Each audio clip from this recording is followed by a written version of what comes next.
नमस्कार, welcome to career 247। मैं हूं प्रशांत धवन। आज के समय आपने देखा होगा दर्जनों आर्टिकल पब्लिश हो रहे हैं जहां पर खुलकर बीसीसीआई की आलोचना की जा रही है। यह कहा जा रहा है कि डबल स्टैंडर्ड्स क्यों? अगर पेट्रियोटिज्म इंपॉर्टेंट है, अगर देशभक्ति इंपॉर्टेंट है, तो हम लोग आज के समय प्रॉफिट को अपने फोर्सेस के ब्लड से ऊपर क्यों रख रहे हैं? यहां पे आप देख पाओगे, stop profit over blood of forces. इसका मतलब यह है कि क्या पैसा कमाना, क्या फायदा कमाना हमारे देश के नागरिकों के खून से, हमारे जो जवान हैं उनके बलिदान से भी ऊपर है क्या? क्योंकि अभी रिसेंटली हमने देखा, पहलगाम आतंकवादी हमला हुआ।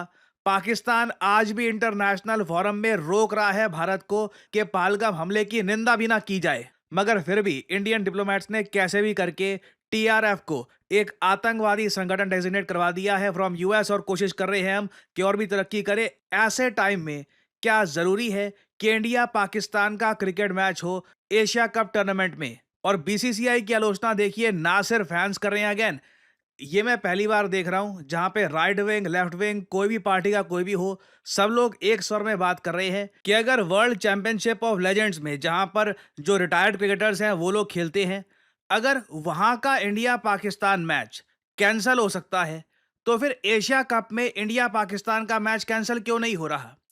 फिर मैंने देखा ट्विटर पे किसी ने बहुत ज्यादा एक कड़वा सच लिख दिया। उसने वहां पर यह लिखा कि देखिए, वर्ल्ड चैंपियनशिप ऑफ लेजेंड्स की व्यूअरशिप इतनी नहीं है, लोग देखते हैं अभी भी, क्योंकि यहाँ पर काफी फेमस क्रिकेटर्स जैसे कि शिखर धवन, युवराज सिंह, विराट कोहली वगैरह, एबी डिविलियर्स, ये सब खेलते हैं, तो लोग देखते हैं ऑब्वियसली, मगर व्यूअरशिप इतनी नहीं है, पैसा इतना इन्वॉल्व नहीं है। तो यहाँ पर पेट्रियोटिज्म ठीक है, मगर एशिया कप में तो अलग ही लेवल का पैसा होता है ना, तो वहां पर पेट्रियोटिज्म थोड़ा पीछे हो जाता है।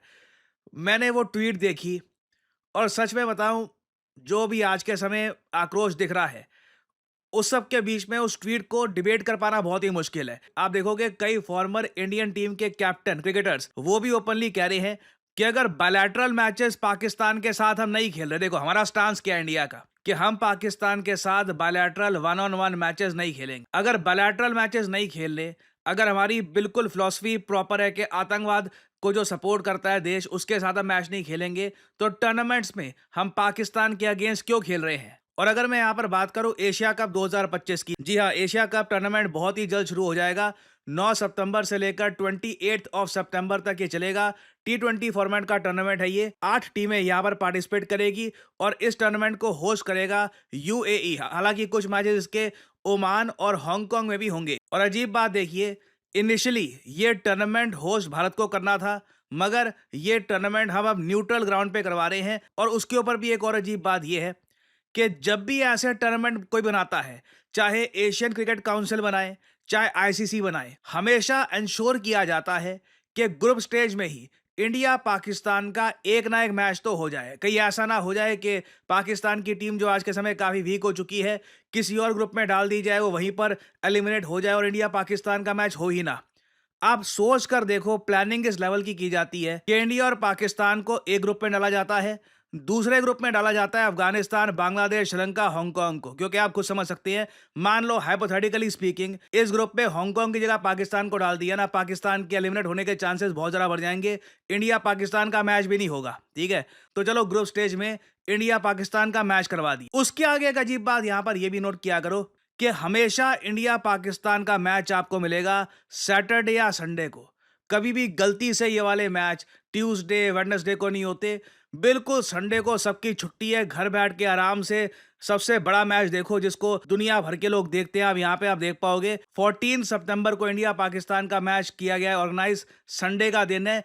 क्लियरली एडवर्टाइजर्स चाहते हैं कि मैक्सिमम लोग देखें, ये मैक्सिमम रेवेन्यू जनरेट हो, पैसा यहां पर आए, और इसीलिए लोग यहां पर कह रहे हैं ठीक है पैसा बहुत कुछ है, बट क्या पैसा सब कुछ है? एक ऐसे टाइम में जब एससीओ समिट में और जगह पाकिस्तान हर जगह कोशिश कर रहा है कि पहलगाम आतंकवादी हमले के विक्टिम्स को बिल्कुल भी जस्टिस ना मिले, क्या ये ठीक है कि हम इनकी टीम के साथ खेलें? और आप मुझे एक बात बताइए, आई थिंक आप सब लोग एग्री करेंगे, इंडिया अगर मना कर देता है, इंडिया अगर पुल आउट कर लेता है एशिया कप टूर्नामेंट से, इंडियन क्रिकेट कम हो जाएगा? क्या फॉलोइंग हमारी कम हो जाएगी? उल्टा इंडियन टीम को लोग और ज्यादा अप्रिशिएट ही करेंगे। जिस तरीके से वर्ल्ड चैंपियनशिप ऑफ लेजेंड्स में इंडियन टीम ने पुल आउट कर लिया था, खुल के हमारे रिटायर्ड क्रिकेटर्स ने कहा था कि देखिए देश से बढ़ के मेरे लिए कुछ नहीं होता, मैं इसलिए इस मैच में पार्टिसिपेट नहीं करूंगा। इस टॉपिक पर मैंने वीडियो भी बनाई थी कि यहाँ पे एक एग्जाम्पल सेट किया गया है। अगर ये लोग ऐसा कर सकते हैं तो अभी जो हमारे बड़े क्रिकेटर्स खेल रहे हैं, जिन लोगों ने ऑलरेडी करोड़ों रुपए कमा रखे हैं आईपीएल में और जगह और पैसा कमाएंगे, why do we have to play these tournaments. और अगर यहाँ पे कोई ये तर्क देता है कि स्पोर्ट्स और जियोपॉलिटिक्स को मिक्स नहीं करना चाहिए ना, लेट स्पोर्ट्स हैपन, देखिए ऐसा कुछ नहीं है। आप इंटरनेशनल पैटर्न्स देखोगे तो कंट्रीज ने दूसरे कंट्रीज के against over much smaller issues खेलना बंद किया हुआ है in the past. For example मैं यहाँ पे आपको दिखा रहा हूँ, 2022 का एक इवेंट था यूएसए में, वर्ल्ड गेम्स। यहाँ पे यूएसए ने ईरानियन प्लेयर्स को, ईरानियन आर्चरी टीम को वीजा देने से मना कर दिया। ये तो उस वक्त डोनाल्ड ट्रंप प्रेसिडेंट भी नहीं थे, बाइडेन प्रेसिडेंट थे, तब भी यूएसए ने ये किया। फिर उसके बाद आप अगर देखो यूएसए की जो फुटबॉल टीम है, इसने मना कर दिया कि ये रशिया के साथ नहीं खेलेंगे। क्या ईरान ने डायरेक्टली यूएसए पे अटैक किया? नहीं। क्या रशिया ने डायरेक्टली यूएसए पे अटैक किया? नहीं। जियोपॉलिटिकल टेंशंस, एक तरफ ईरान, एक तरफ इजराइल, एक तरफ यूक्रेन, दोनों जो इंपॉर्टेंट कंट्रीज हैं यूएसए के लिए, उनके सपोर्ट में यूएसए ने ईरान और रशिया के साथ खेलने से मना कर दिया। और एग्जांपल मैं आपको दिखाता हूं, अर्मेनिया की चेस टीम ने एजरबाईजान में जाने से मना कर दिया because of border tensions, Nagorno Karabakh का जो कॉन्फ्लिक्ट है उससे पहले की मैं बात कर रहा हूं। एक और एग्जांपल मैं आपको दिखाता हूं 2018 का, उस वक्त भी इजराइल काफी बॉम्बिंग कर रहा था गाजा की। अर्जेंटीना ने इजराइल के against world cup friendly match होना था एक, जिसमें लियोनेल मेसी जो एक ग्लोबल आइकॉन है, ग्लोबल सुपरस्टार है फुटबॉल की फील्ड में, इनको भी पार्टिसिपेट करना था। तो यहाँ पर अर्जेंटीना ने डिसाइड किया कि नहीं, इजराइल के अगेंस्ट ये मैच खेलना ठीक नहीं है। ना आप मुझको बताइए, इजराइल अर्जेंटीना की बॉम्बिंग कर रहा था? नहीं, इजराइल बॉम्बिंग कर रहा था गाजा की। अर्जेंटीना की उस वक्त की सरकार ने फिलिस्तीन के सपोर्ट में ये सब किया था। अब यहाँ पे तो हमारे खुद के लोग मारे जा रहे हैं। यहाँ पे ये थोड़ी ना हुआ है कि पाकिस्तान ने नेपाल पे अटैक किया था और नेपाल की सपोर्ट में हम कह रहे हैं कि देखिए हम पाकिस्तान के साथ नहीं खेलेंगे। पाकिस्तान से लिटरली आतंकवादी आते हैं, हमारे निहत्थे लोगों को मारते हैं। हम ऑपरेशन सिंदूर करते हैं, उसके बाद पाकिस्तान दिल्ली तक मिसाइल मारने की कोशिश करता है। वो मिसाइल लगा नहीं, शूट डाउन हो गया, वो अलग बात है। मगर ऑपरेशन सिंदूर में भी आप अगर देखो, हमारे कुछ जवान थे वो बॉर्डर पे जो वीरगति को प्राप्त हो गए। इधर यहाँ पे आप लोग देख पाओगे, we lost 5 soldiers in operation Sindoor, Indian military pays homage. अब एक ऐसा देश जो आतंकवादियों को संरक्षण देता है, हम लोग खुद इनके आतंकवादियों को मारे तो ये हमारे सोल्जर्स पे अटैक करते हैं। क्या सच में ऐसी टीम के साथ हमको खेलना चाहिए? जबकि ग्लोबली मैंने आपको एग्जांपल्स दिखा रखे हैं कि किस तरीके से कंट्रीज अपनी पॉलिसीज के हिसाब से नहीं खेलती काफी बार बड़े मैचेस। तो अगेन देखिए, सैड है। मैं अपनी तरफ से एट मैक्स यही कर सकता हूँ कि ये मैच देखूंगा नहीं, अगर संडे को ये होगा भी, but I think a lot of Indians might feel the same way. आपके यहाँ पे क्या थॉट्स है लिखिएगा कमेंट सेक्शन में, मैं जानना चाहूंगा आप लोग क्या सोचते हैं। Share your thoughts in the comment section below. देखिए, लोग काफी बार कहते हैं कि जॉब्स की कमी हो रही है, बट इन रियलिटी जॉब्स बढ़ती जा रही हैं, बस लोग सही जगह सर्च नहीं कर रहे। रिसेंटली यूएस की एक यूनिवर्सिटी ने एक बहुत ही इंटरेस्टिंग रिसर्च पब्लिश करी। इन लोगों ने ये कहा कि कुछ स्पेसिफिक करियर ऑप्शंस हैं जिसकी डिमांड बहुत ही ज़्यादा बढ़ने वाली है दुनिया भर में। इधर आप देख पाओगे, the employment of data scientist is projected to grow by 36% from 2023 to 2033। ये बाकी जो और एवरेज ऑक्यूपेशंस हैं उनसे कई ज्यादा गुना बढ़ने वाली है। और इवन हमारे प्यारे भारत में आप देखोगे, अब खुल के ऐसे आर्टिकल्स पब्लिश होने स्टार्ट हो गए हैं कि इकोनॉमिक्स में पढ़ाई करें या डेटा साइंस में।